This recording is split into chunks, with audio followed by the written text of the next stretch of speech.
에레미야서 32장을 읽었습니다. 32장에서는 하나님이 에레미야에게 특별한 일을 시켰는데 밭을 사라는 거예요. 근데 이때가 그럴 시기가 아닌데 하나님께서 에레미야에게 밭을 사라 하는 명령을 하시죠. 자, 이때가 언제냐면 유다의 시드기야 왕 10째 해, 곧 느부갓네살 18째 해에 여호와의 말씀이 에레미야에게 임하니라. 그때에 바빌론 군대는 예루살렘을 에워싸고 선지자 에레미야는 유다의 왕의 궁중에 있는 시위대들에 갇혔다. 이렇게 말씀하고 있죠. 자, 이때는 이제 시드기야 9년에 바빌론 왕 느부갓네살이 벌써 예루살렘을 공격해서 포위를 했어요. 여기 다 포위를 해놓고 언제까지 이 포위망이 있었냐면 이때가 이제 시드기야 9년에 예루살렘 포위됐는데 10월 21일 날 포위가 됐어요. 그리고 11년 이 시드기야 9년에 포위를 해서 11년 4월 9일 날 느부갓네살의 공격을 함으로써 예루살렘이 망하게 되어집니다. 그런데 지금 예레미야가 요 32장을 쓸 때는 왕의 열째 해라고 했어요. 이게 10년째 되는 해죠. 이게 1년 전에 지금 바빌론이 지금 공격하고 있고 이제 포위하고 있는 상태에서 하나님께서 에레미야에게 말씀하신 것입니다. 근데 에레미야는 지금 어디 있느냐? 시위대 궁중 뜰에 지금 감옥에 갇혀 있어요. 왜 갇혀 있냐면 바빌론 군사가 에워싸니까 시드기야 왕에게 말하기를 바빌론에 끌려가게 될 거고 너는 바빌론에 끌려가서 거기에서 하나님이 정한 때까지 내가 거기 있을 것이다. 이렇게 얘기를 했어요. 그랬는데 이 얘기를 했다고 바빌론한테 망하게 됐다고 가둬버리고 말았어요. 자, 그런데 예레미야에게 하나님의 말씀이 임했죠. 6절에 예레미야가 이르되 여호와의 말씀이 내게 임하였느니라 이르시되 이기를 보라 내 숙부 살룸의 아들 하나멜이 내게 와서 말하기를 너는 아나돗에 있는 내 밭을 사라 이 기업을 물을 권리가 내게 있느니라 하리라 하시더니 그랬어요. 자, 여기서 하나멜이 이제 너에게 와 숙부 살룸의 아들 하나멜이 왔다. 근데 이 아나돗에 밭이 있어요. 근데 이 밭이 이 하나멜이 빚을 많이 져서 팔리게 됐죠. 근데 이것을 팔리게 되니까 에레미야에게 와서 내가 친척이니까 내 가까운 근족이니까 네가 이 밭을 살 권리가 있다. 그래서 네가 좀 사서 사라 이렇게 얘기를 했어요. 그랬더니 지금 내년이면 이제 한 해만 지나가면 나라가 망할 겁니다. 전부 다 없어져 버릴 것인데 그런데 하나님께서 뭐라고 하시냐면 그 밭을 사라는 거예요. 이게 참 이상하잖아요. 자, 이렇게 하나님께서 사라 그랬죠. 근데 왜 거기가 아나돗이 어떤 것이 아나돗이 예레미야의 고향이에요. 예레미야의 고향인데 그 아나돗은 예루살렘 북동쪽 약 4km 정도 떨어진 곳에 있는데 다윗 왕 때에 제사장이었던 아비아들이 고향이 아나돗입니다. 근데 이 에레미야는 아비아들의 후손이거든요. 그래서 거기에서 에레미야도 살게 되었고, 그래서 이 땅을 갖다가 지금 경작을 두고 하나멜이 지금 하고 있는데, 그런데 이제 에레미야에게 와서 내가 빚을 많이 져서 땅을 팔리게 됐으니까 네가 와서 대신 사라 이런 얘기를 하죠. 이렇게 다시 사게 만드는 거 이런 것들을 고헬제도라고 얘기를 해. 고헬제도. 그래서 이런 제도가 있죠. 가까운 친족이 이렇게 상속을 받고 또 물르는 그런 일을 하게 되죠. 자, 이래서 그 말씀을 하나님이 하셨는데 그 다음날 정말 숙부 살렘 살룸의 아들 하나님이 왔어요. 와가지고 너네 아나스에 있는 나의 밭을 사라. 네가 기업물을 상속권이 네게 있다. 이렇게 얘기를 하는 거예요. 그래서 이게 하나님의 말씀이구나 해가지고 에레미야가 그 밭을 사기로 하게 됐습니다. 그때에 9절에 보니까 내 숙부의 아들 하나멜이 아나도스에 있는 밭을 사는데 하나멜의 아나도스에 있는 밭을 사는데 은 17세겔을 달아줬다 그랬어요. 그래서 이제 그 주고 그리고 난 다음에 법계 규례를 따라서 계약서를 쓰죠. 그 하나는 봉인을 해가지고 이걸 갖다가 제사장한테 줘서 맡기게 하고요. 그 다음에 하나는 내가 갖는 거예요. 이와 같이 모든 여기 보니까 12절 나의 숙부의 아들 하나멜과 매매 증서의 인친 증인 앞과 시레들에 앉아 있는 유다 모든 사람 앞에서 내가 그래서 그 매매 증서를 마아세야의 손자 네리 아들 바룩에게 붙임에 지금 5개 같이 있으니까 그 바룩은 어떤 사람이에요? 바룩은 축복받는 자라고 하는 의미인데 에레미야의 비서관으로서 에레미야가 한 말을 다 기록을 하고 책을 쓰고 했던 사람이 바로 이 바룩입니다. 이 바룩이 정말 비서 같은 역할을 했고, 근데 바룩은 그 당시 글을 쓸 수 있다고 하면 이거 대단한 그러한 지식인에 속해 있고, 그래서 굉장히 높은 지위에서 앉을 수 있었지만 바룩은 그렇게 하지 아니하고 에레미야를 따라다니면서 에레미야 말을 기록한 사람이 바룩입니다. 이 바룩이 있었기 때문에 오늘 이 에레미야서가 존재할 수가 있는 거였죠. 그래서 이 바룩에게 모든 것을 다 맡기고 자기는 옥에 있으니까 다 맡기고 그리고 모든 백성들이 보고 사람들이 보는 앞에서 모든 증서를 기록했다고 하는 것을 보게 됩니다. 자, 그러면 사람들이 생각할 때 망한다고 하면서 에레미야는 땅을 사고 있다. 저거 이율배별적이 아니냐. 우리가 단박에 그러지 않겠어요. 그런데 에레미야는 하나님이 그렇게 살아버렸단 말이에요. 이게 이 얘기는 이 이유가 뭐냐면 지금은 이제 나라가 망하지만 다시 이 땅에 와서 매매가 이루어지는 그런 때가 오게 될 것이라고 하는 것을 하나님이 또 시청각 교육을 통하여 보여주시는 거거든요. 자, 이렇게 해서 여기 보니까 15절에 만군의 여호와 이스라엘의 하나님께서 이와 같이 말씀하시니라 사람이 이 땅에서 집과 밭과 포도원을 다시 사게 되리라 하셨다 아니라. 예. 자, 에레미야는 지금 어때요? 바빌론이 공격해서 이 성을 다 불지를 버릴 것이고 왕은 잡혀갈 것이고 하는 얘기를 계속했잖아요. 그래서 밭을 샀어요. 예, 이게 정말 안 맞는 얘기인데 그런 일을 하나님이 하라고 하셨어요. 자, 그러면서 이렇게 사고 난 다음에 이 에레미야의 마음은 심란하죠. 그래서 기도를 해요. 이렇게 하나님 앞에 기도해 슬프도소이다. 17절 주 여호와여 주께서 큰 능력과 표심발로 천지를 지으셨사오니 주에게는 할 수 없는 일이 없으시니이다. 주는 은혜를 천만인에게 베푸시며 아버지의 죄악을 그 후손의 품에 갚으시니 오니 크고 능력 있으신 하나님이시오 그 이름은 만군의 여호와시니이다.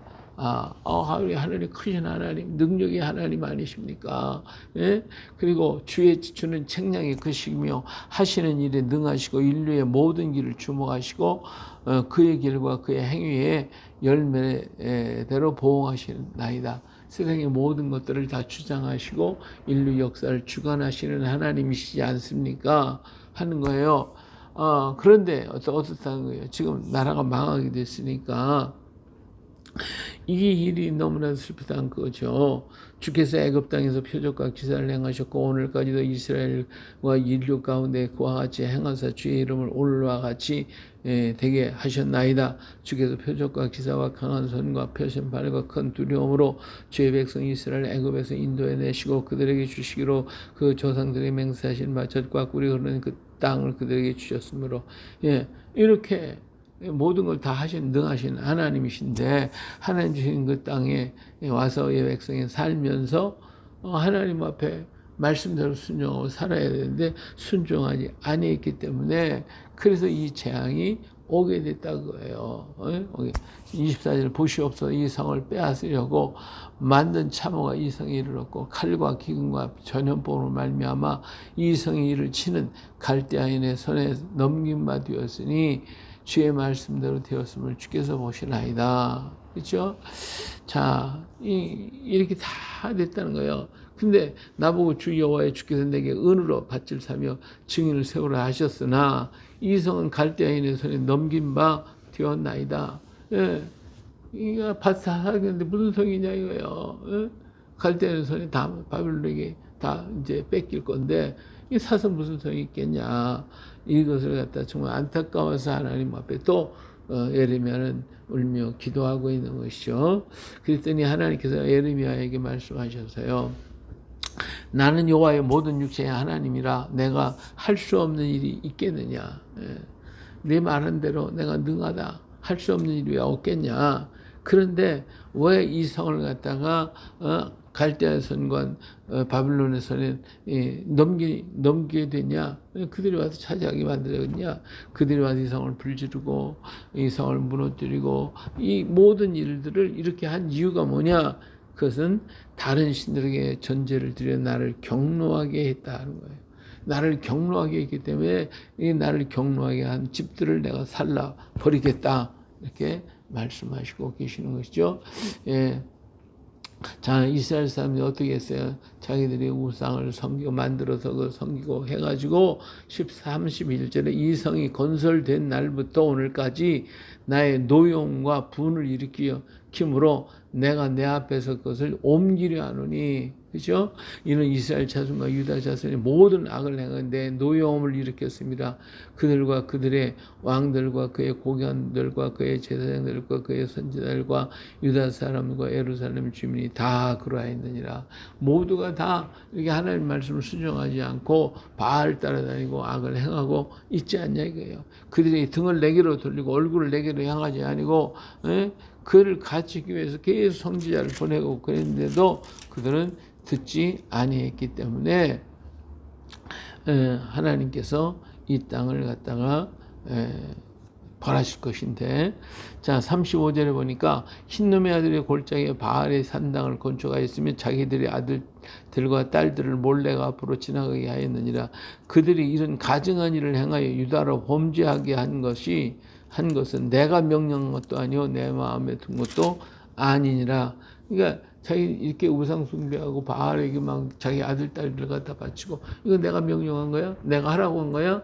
니네들이 했잖아. 그러니까 결국 이것 때문에 나이가 나에게 노를 일으켰기 때문에 이걸 다 쓸어버리기 위해서 내가 이 성에 불을 놓겠다고 하시는 것이죠. 자, 그렇지만 이제 36절 그렇지만 하나님께서 참 그들을 노로 쫓아냈지만 37절 보라 내가 노용과 분함과 큰 분노로 그들을 쫓아내었던 모든 지방에서 그들을 모아들여 이곳으로 돌아오게 하여 안전하게 살게 할 것이라. 그렇지만 이제는 그들을 갖들할지라도 잡혀가고 또 이 성이 이렇게 황폐될지라도 내가 다시 그들을 모으게 할 것이다. 다시 불러오게 될 것이다. 그래서 그들은 내 백성이 되겠고 나는 그들의 하나님이 될 것이라. 새로운 민족을 만들겠다는 것이죠. 이 지금 민족은 다 쓸어버리고 새로운 민족, 하나님을 섬기는 민족들로 이제 내 백성을 삼겠다. 그죠? 광야 생활할 때 우상 숭배하니까 하나님 어떻게 이 백성 다 쓸어버리겠다, 다 없애버리겠다. 그리고 모세가 아이고 이 하나님께서 이렇게 하시면 안 됩니다 하고 하나님 앞 부르실 때 하나님이 모세 버리잖아요. 너는 이 백성 다 쓸어버리고 너는 다른 민족의 지도자로 삼아 주겠다고 이렇게까지 말씀을 하셨단 말이에요. 그런데 하나님 앞에 모세가 간절하게 부르짖었기 때문에 백성들이 다 죽지 아니하고 광야 생활 40년으로 돌아오면서 40년 광야 생활 속에서 그들은 불신했던 사람은 다 죽고 그 새로운 후손들이 약속의 땅에 돌아오게 된 것이거든요. 마찬가지로 하나님께서 이와 같이 물들어버리고 사상에 젖어버리고 악한 성에 물드는 것들은 다 없애버리고 새로운 백성을 저 바벨론 땅에 나갔던 그 백성들이 고향을 잃고 나라를 잃었으니 얼마나 슬퍼하며 하나님 앞에 부르짖겠어요. 그러니까 그들을 내가 이 땅에 다시 데려오고 나는 그의 백성이 그들은 나의 백성이 나는 그의 하나님이 될 것이다. 이렇게 말씀하시는 거죠. 39절에 보니까 내가 그들에게 한 마음과 한 길을 주어 자기들과 자기 후손의 복을 위하여 항상 나를 경외하게 하며 내가 그들에게 복을 주기 위하여 그들을 떠나지 아니하리라 하는 영원한 언약을 그들에게 세우고 나를 경외함을 그들의 마음에 두어 나를 떠나지 않게 하고 내가 기쁨으로 그들에게 복을 주되 분명히 나의 마음과 정성을 다해 그들을 이 땅에 심으리라. 예, 우리 하나님께서 확실하게 심을 거다.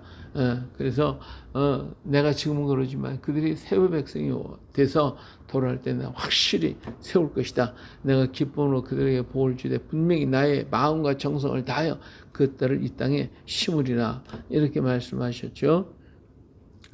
예, 그래서 이런 복을 너에게 주겠다 그랬어요. 자, 여기 보니까 43절 너희가 말하기를 황폐하여 사람이나 짐승이 없으며 갈대아인의 손에 넘긴 바 되었다 하는 이 땅에서 사람들이 밭을 사되, 예, 지금 밭을 사는 것을 이제 그런 일들이 일어난다 이거예요. 베냐민 땅과 예루살렘 사방과 유다 성읍들의 산지 성읍들과 저지대 성읍들과 느겝의 성읍들에서 들어있는 밭을 은으로 사고 증서를 기록하고 봉인하고 증인을 세우리라. 이는 내가 그들을 포로로 돌아가게 함이니라 여호와의 말씀이니라. 슬퍼하는 에레미야에게 위로하시면서 내가 너에게 밭 사라고 한 것을 그들에게 보여준 거야. 이제 돌아와서 그들이 다시 옛날처럼 밭을 살 것이고 서로 매매가 이루어질 것이고 어느 곳에는 이와 같은 역사가 일어나게 될 것이고 하나님께서 이 땅에 그들을 심을 곳이라고 하는 그런 분명한 말씀을 여기서 해주고 계십니다. 정말 하나님께서 말씀하신 그 언약대로 바벨론 땅에서 그들이 돌아왔지만 또다시 그들이 범죄했기 때문에 하나님이 그들을 또 물리치시고 세계 만방이 흩어졌다가 다시 하나님이 또 모아놓으시지 않았어요.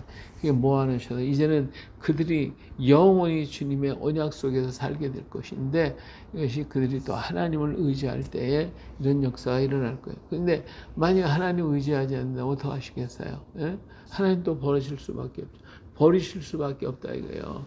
예, 오늘 우리가 하나님의 손에 쓰임받고 붙잡힌 바 됐다면 버림받는 자가 돼서는 안 되겠죠. 끝까지 쓰임받고 끝까지 인도함을 받고 끝까지 하나님의 손에 붙잡힌 바 되는 그런 강력한 역사가 일어나야 되지 않겠습니까? 그 길은 다른 게 없어요. 하나님 말씀 붙들고 말씀을 날마다 먹고 그 말씀을 의지하고 걸어갈 때에 이 역사가 일어나게 되지만 여기 하나님 보내지 않아서도 자기들이 가고 자기가 행하고 자기가 자취를 했으니까 하나님이 없애버린다.